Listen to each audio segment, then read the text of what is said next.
Hi, my name is Wesley Wood, and I'm going to be doing Hugo Junkers. Hugo was born in Rape, Prussia on February 3rd, 1859. His father, who owned a cotton weaving mill, was well off and able to send him to college. He was first sent to Royal Polytechnic University, but later transferred to another German college, the Royal Technical University. He graduated in 1883, but never stopped learning. He continued to work in industrial companies where he gained experience with things like electrodynamics and thermodynamics. Using this knowledge, he was able to design and patent the first calorimeter. In 1892, Junkers started his first company, Hugo Junkers Civil Engineer. In this company, he worked on the first tankless water heater until he was hired as a professor of mechanical engineering in Aachen, which he did until 1912. 1908 was the beginning of Junkers' aviation career.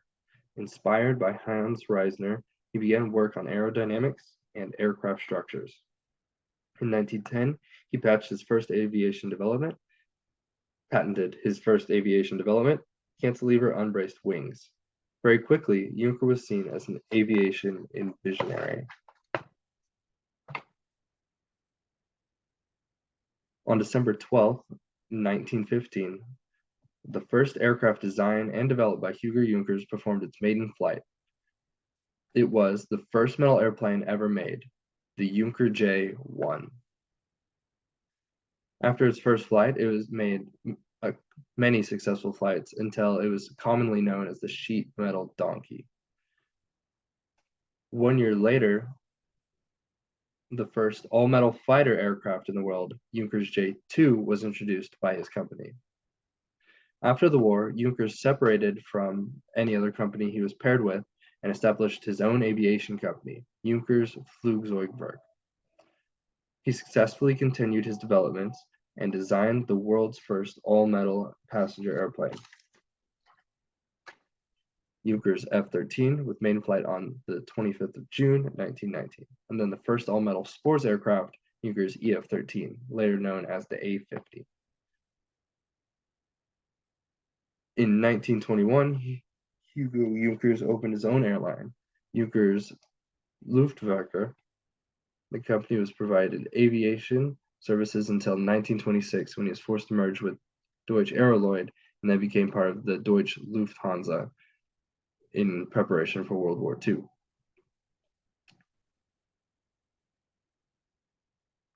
On November 1929, the first four-engine aircraft designed by Junkers performed its maiden flight.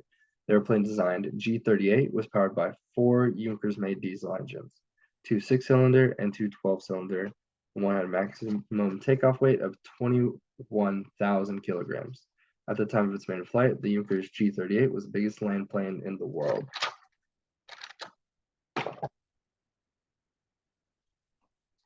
Despite its advantages, the G-38 made only two examples. Both were operationally used by Deutsche Lufthansa in the 1930s. Eventually, the first of them crashed in 1936 and was damaged beyond repair, and the second one was destroyed during the RAF air raid in 1941. March 1932, the most famous of Junkers aircraft performed its maiden flight. A three-engine Junker Ju-52 3mm was developed from its initial single-engine variant with maiden flight on the 13th of October, 1930. Shortly after, it became an icon of German civil and military aviation in the late 19th. Eventually decided to take claim of Junkers' business, and they took over all the operations of it.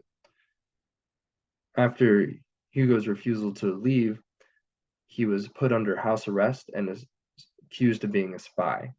And they kept him there until he died on February 3rd, 1935. And that is his plane, and this is my bibliography, and that's all I've got.